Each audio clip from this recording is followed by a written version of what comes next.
আসসালামু আলাইকুম প্রিয় খামারি ভাইরা, আপনারা চাচ্ছেন যে 90 দিন অথবা 3 মাসের একটি প্রজেক্ট তৈরি করতে। সেই প্রজেক্ট অনুযায়ী আপনারা অনেকেই চিন্তা করে রেখেছেন অথবা চিন্তা ভাবনা করতেছেন যে হাড্ডি সার গরু লালন পালন করবেন নাকি এই 3 মাসের প্রজেক্টে আপনি ছোট বাছুর লালন পালন করবেন। তো এখন বলুন তো, এই অল্প সময়ে হাড্ডি সার গরু লালন পালন করলে বেশি লাভ হবে নাকি একটি ছোট বাছুর লালন পালন করলে আপনার পকেট গরম হবে?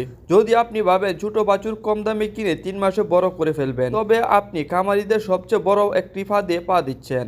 আর যদি ভাবেন হাড্ডি সার গরু মানি লস, তবে আপনি কোটি টাকা লাভ হাত ছাড়া করছেন। আজকের এই ভিডিওতে কোনো ফাঁকা বলি নয়, খামারিদের আসল লাভ ও ক্ষতির গণিতিক হিসাব দিয়ে আমি প্রমাণ করে দেব মাত্র 3 মাস বা 90 দিনের প্রজেক্টে আপনি বাছুর নাকি হাড্ডি সার গরু লালন পালন করবেন এবং কোনটিতে আপনি সবচেয়ে দ্রুত এবং সবচেয়ে বেশি লাভ করতে পারবেন। যারা অল্প পুঁজিতে কম সময়ে সঠিক ব্যবসা করতে চান তারা একটি সেকেন্ডও মিস করবেন না। ভিডিওটি শেষ পর্যন্ত দেখার অনুরোধ রইল। আর আমাদের চ্যানেলে নতুন হয়ে থাকলে চ্যানেলটি সাবস্ক্রাইব করার অনুরোধ রইল। প্রথমে আসি বাছুর পালনের কথায়। ফেসবুক বা ইউটিউবে বাছুরের সুন্দর সুন্দর ভিডিও দেখে আমরা আবেগী হয়ে যাই, ভাবি একটা ছোট বাছুর কম দামে কিনে 3 মাস পালনেই তো সেটা বড় হয়ে যাবে। কিন্তু ভাই, ব্যবসা আবেগ দিয়ে চলে না, চলে হিসাব দিয়ে। মাত্র 3 মাস বা 90 দিন অত্যন্ত সংক্ষিপ্ত একটি সময়। একটি ছোট বাছুরের প্রথম 3 মাসে শুধু হাড় এবং তার শরীরের ভেতরের কাঠামো তৈরি হয়, কোনো মাংস চবড়ি বাড়ে না। তার উপর ছোট বাছুর রোগ বালাই বেশি হয়, ফলে দামি স্টার্টার ফিড আর ভ্যাকসিনের পেছনে 3 মাসে যে টাকা খরচ হবে তা বিক্রি করতে গেলে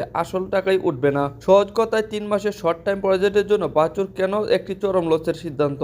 তাহলে 3 মাসে পকেট গরম করার আসল উপায় কি? উপায় হলো হাট থেকে সস্তায় কেনা হাড্ডিসার বলদ বা সার এবং গাবি গরু কিনা। এই ধরনের গরুর শরীরে হাড়ের কাঠামো অলরেডি রেডি থাকে, সে শুধু অপুষ্টি আর পেটের কৃমির কারণে শুকিয়ে কঙ্কাল হয়ে গেছে। খামারে এনে প্রথম সপ্তাহে কৃমির ডোজ দিন। যখনই আপনি সুষম দানাদার খাদ্য আর সাইলেজ দেওয়া শুরু করবেন, এর লিভার চাঙ্গা হয়ে উঠবে। প্রথম 30 দিনে গরুর শরীর ফুলতে শুরু করবে এবং 2 থেকে 3 মাসের মাথায় সে তার সর্বোচ্চ ওজনে পৌঁছাবে। কম দামে কেনা শুকনা গরু মাত্র 30 দিনে চড়া দামে মাংসের বাজারে বিক্রি করার এর চেয়ে লাভজনক ব্যবসা আর দ্বিতীয় কোনো নেই। মনে রাখবেন, এই ম্যাজিক কিন্তু এমনি এমনি হবে না। 3 মাসে এই প্রজেক্ট সফল করতে 3টি নিয়ম মানতেই হবে। 1 নম্বর হচ্ছে খামারে আনার 3 দিনের মধ্যে অবশ্যই ভালো কোম্পানির লিভার টনিক ও কৃমিনাশক দিতে হবে। 2 নম্বর হচ্ছে ওজনের হিসাব করে উচ্চ প্রোটিনযুক্ত দানাদার খাবার এবং পর্যাপ্ত কাঁচা ঘাস দিতে হবে। 3 নম্বর হচ্ছে ঠিক 90 দিন হওয়ার মাত্রই গরুকে বাজারে তুলে দিতে হবে, কারণ এরপরে রাখলে খাদ্যের খরচ বাড়বে কিন্তু ওজন আর বাড়বে না। আশা করি বুঝতে পেরেছেন 3 মাসের জন্য কোন প্রজেক্টটি সেরা। ভিডিওটি ভালো লাগলে লাইক দিন, বন্ধুদের সাথে শেয়ার করে সচেতন করুন। আর এরকম ব্যবসার আসল সত্য জানতে এখনই আমাদের চ্যানেলটি সাবস্ক্রাইব করুন। দেখা হচ্ছে পরের ভিডিওতে। আল্লাহ হাফেজ।